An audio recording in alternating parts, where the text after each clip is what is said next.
What's up, YouTube? Eric here, and today I'm going to break down Bill.com. This is one I've been meaning to get to for a while. It's a hyper-growth stock. It falls into SaaS, but also in fintech, transactional, so it's a hybrid type play. The numbers have been really off the charts. It's been very impressive.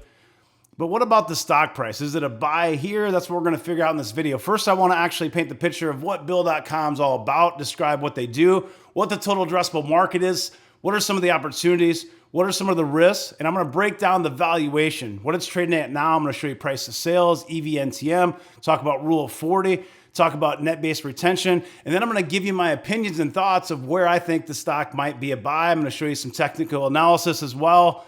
So you're going to want to see this one, guys. Stay tuned. How does Bill.com simplify your accounts payable process? So this is really going to be focused, guys, on small and medium businesses. What even is Bill.com? It's a cloud-based platform changing the way businesses pay and get paid. It's a business payment solution, and it facilitates fast and secure ACH payments, automates approvals to cut time and spend less money. 50% it says payable jobs. Accounts payable jobs, you can cut it by 50% or more. So Bill.com also integrates seamlessly with top accounting software like QuickBooks, Oracle NetSuite, Sage, and others. Eliminate double data entry to simplify your account management. So here it talks about the problem with current accounts payable process. Businesses depend on the service of vendors, contractors, and a variety of other trading partners to keep things running. Sounds simple enough, but essentially it can get messy. Bills stack up. Your accounts payable clerk gathers them up and routes them for approval, and then checks are printed, signed. There's this whole process. And what Bill.com helps automate and simplify this entire process. Accounts payable with Bill.com automates all the above from front to end. You receive invoices from vendors or contractors via email or scan and upload them to your digital inbox. From there, you simply create a new bill, enter in a few quick details, and you pay it via ACH. If your vendor or contractor prefers to receive paper checks, we'll automatically print and mail those for you, and so on, and you can read this on your own. I want to next jump into a slide deck from Bill.com and break down the company, give you a little more background about the business. So this is a May investor deck, so fairly new. And again, the ticker is just Bill, who we are, champions of small and mid-sized business. So think SMB. Now, one thing right off the bat I'll say is, well, small and medium businesses, they could be impacted more by a recessionary period if we experience that. So keep that in mind. Our mission, make it simple to connect and do business. A one-stop shop for financial operations platform. You can see spend management, accounts payable, accounts receivable, payments, and that platform's in the middle. So you've got that flywheel. We like to see that. Digital on-ramp to replace legacy paper-based process, automate financial operations, make and receive payments, and manage budgets and cash flow. That sums up really what Bill.com does in a nutshell. So at a glance, 147,000 customers. You might be surprised at that number. 3.2 million network members, 124% net dollar retention rate. And that actually does match my notes here, so that's good, 124%. I'll go through some of these other details as well. I'll talk about price to sales, Rule of 40, free cash flow. 85% gross margin, that's non-GAAP. And you can see the growth, 51% here, total revenue in millions, and then 179%. You can see this big jump from Q3 of 2021 to Q3 of 2022. So the financial back office is not pretty. You see this a lot. You've got lots of siloed information from disparate systems and same kind of thing going on. So you think of digital transformation. These software products helped automate that, help simplify that, help these businesses get to a digital business so they can focus on what's important. You know, their employees and their customers and their products, not all this, back-end accounting stuff. Nobody likes to do that, right? So manual and cumbersome, inaccurate, lots of errors, human errors, lack of visibility in data, paper-based, not secure. It'll help simplify all this. What's this invoice for? Have we been paid? Is this the wrong account? Is this within budget? Can I pay it later? Your check is in the mail, and so on. It helps simplify all this. We are addressing a large market opportunity. We'll talk about TAM here, right? So U.S. opportunity, this is what they think. Number of small, medium businesses or SMBs in the U.S. are saying 6 million. Global opportunity, they're going to say 20 million. So that's quite a bit. Number of sole proprietors, 26 million. So a sole proprietor would be just like a small business like me where there's one person operating. Global opportunity, 50 million. Software spend, 66 billion for the US, 239 billion globally. And then that payment volume, because they get paid on transactional volume as well, 25 trillion in the US, 125 trillion globally. That's a lot of money. Our financial operations platform empowers SMBs to manage cash inflow and outflow. So you have the buyers on the left side, you've got the suppliers on the right side. Buyers engage, invoice, get paid. You got suppliers, you're basically going to approve, pay. You got this whole kind of ecosystem right there. And it helps, Bill.com's in the middle of that, helps with both the inflows and the outflows. Elegant solution for corporate card spend. Won't go into that too much. Accounts receivable solution strengthened with Invoice to Go. This is a mobile-first solution for small businesses and sole proprietors. Helps users engage with their customers, develop quotes, send invoices, accept payments, and so on right from your phone. So that's important, right? Total market segments. So you've got at the very top is enterprise. You've got current tools, ERP and point solutions, goes all the way down to micro business, Excel, paper, and so on. Why we win? They're purpose built and they're focused on SMBs, again, small and medium businesses. Large data asset, efficient go-to-market, risk management, expanding network effects. You'll hear this a lot, expanding network effects. That's something big that you hear about, from the bulls on Bill.com. Experienced leadership, vibrant culture. They just hired a new people officer, chief people officer to kind of help with that. Culture and their people are very important to them. And oftentimes businesses that succeed, well, they care about their employees. So that is something to note. I think it's important as an investor. Expanding their network effects, another flywheel. So you've got data, products and capabilities, SMBs, suppliers and buyers, transactions. You've got 3.2 million network members and growing on that. Multiple growth drivers. So they're going to acquire new customers, increase adoption in existing customers, that net-based retention we talk a lot about in SaaS, growing the number of network members, developing their platform capabilities, spending money in R&D and so on, and then expanding globally because they have a lot of opportunity internationally, as we saw earlier. The financials, really strong, and this is what really sticks out.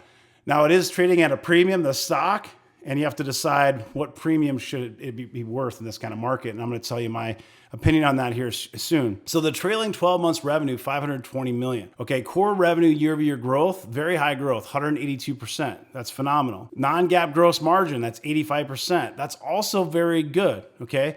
85% of core revenue from existing customers, 124% net-based retention, which is very solid, not the best in the world, but very good. Powerful land and expand in 5 quarters payback period, which is a very efficient business model. Now, if you look at this model, this is one thing that makes it a little bit challenging to put a value on this. If I look at true SaaS companies, if I think of built in the cloud for the cloud, this one is a little different. Subscription revenue is 31%, and this is based on the Q3 2022 revenue. Okay, transactional revenue is 68%. Not necessarily a bad thing, but harder to really gauge it and harder to give it a premium to because it's not true recurring revenue. For software as a service, what's really great about a lot of these businesses, we just talked yesterday about Monday.com. 100% of Monday.com is SaaS-based. They're focused solely on SaaS, software as a service, and subscription revenues. These guys are 31%, okay? Transactional revenue, so they've got usage-based transactional fees and so basically this is like a fintech, right? You charge either a fixed or variable basis. That's 68% of the revenue, and that, for me in any way, it's harder for me to put a value on that. And then float revenue is 1%, interest we earn from customer funds, while payment transactions are clearing, derived from payment volume, transit times, and interest rates. So pretty nominal there, but this is the big thing to point out. 68% of their revenue is transactional and not subscription-based, not recurring. They do have strong revenue growth, though. You can see some of the numbers here. The core revenue, all these numbers are very good. Float revenue, actually kind of down there, but you can see the numbers are very good. Growing customer adoption and usage, everything is trending upwards. I guess I should do it this way. This is the cameras. This way, trending upwards, and all good numbers there. So let's dig a little further. You can look at the gross profit. Here's some numbers here. I could bore you to death with all kinds of accounting. The numbers are pretty good overall, but of course, this is not a profitable business yet. It doesn't have that PE ratio. We're in a tough environment. It's trading on a price to sales.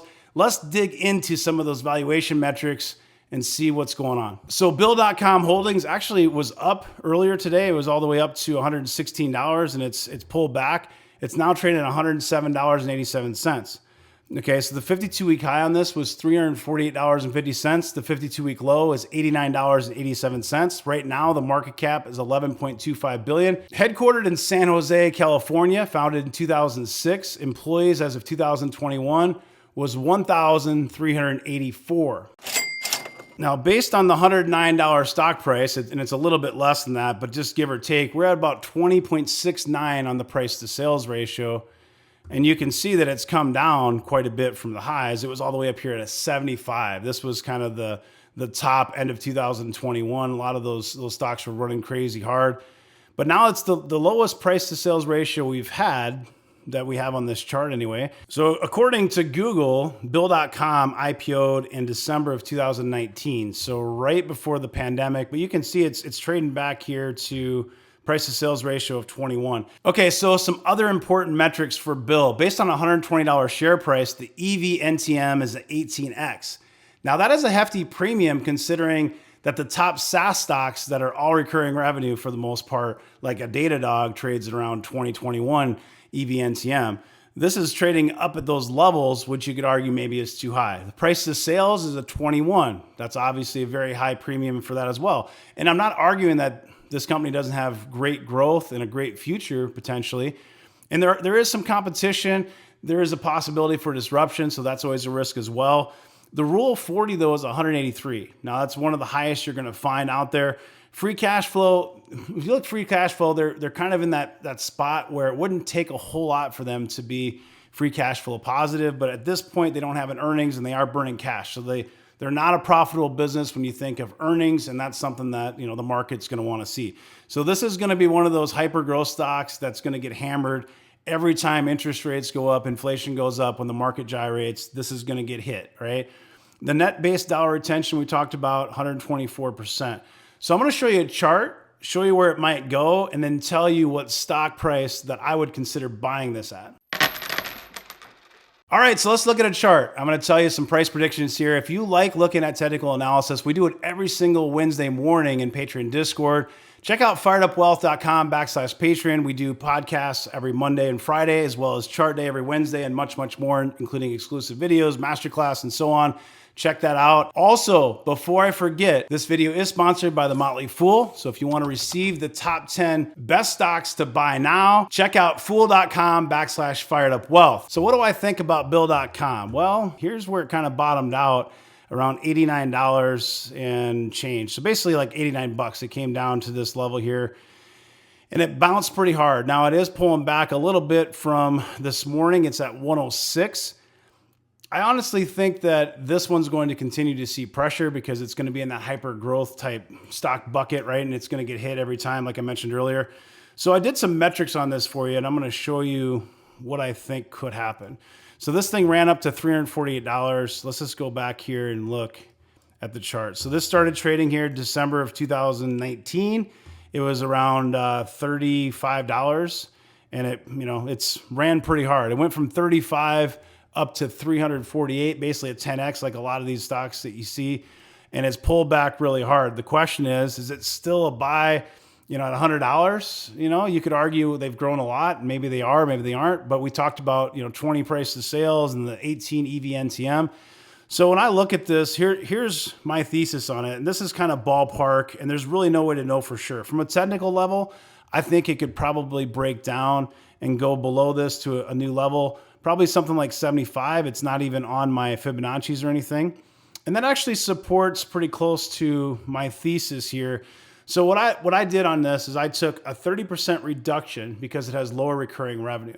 So since it's not a true SaaS play, I don't know if I can give it an 18x on the EV NTM and a 21 price to sales. So if I take a 30% reduction on that, it takes the stock price to about $85. And the EV NTM at that $85 price point would be about a 12.5, and the price of sales would be a 14.7. So this is 75. I think that's possible. I think $85 is actually an opportunity to buy, and it got to 89 last week. So if the market does roll over and retest, it's probably going to retest. If it breaks, which it probably will, you might see $75. You might even see lower than that. I think I'd be willing to add a starter position somewhere between $75 and $85, and I would dollar cost average to get the best cost basis I possibly can. Because the reality is this thing could get, at 14.7 price to sales and a 12.5 EV NTM, that's still pretty expensive. It does have superior growth to a lot of companies, and people will pay a premium. The question is how much if we get into, some kind of longer bear market situation. So I know it might sound crazy, but if you think about it, we already got to $89 just last week. So could we get to 85 or 75? I think the answer is probably yes. And for me personally, this is where I'd be targeting, somewhere in here. And again, dollar cost average, because the reality is it can always go lower. It can always go lower. It could go down to, who knows, 50, 60 bucks. Some of these have done crazy things, right? So you guys, if you're new to the channel, definitely do me a favor, subscribe, click that bell to notifications. If these videos are helpful, drop me a like, drop me a comment. I appreciate your time and attention. Hope you have a great rest of your day. Take care.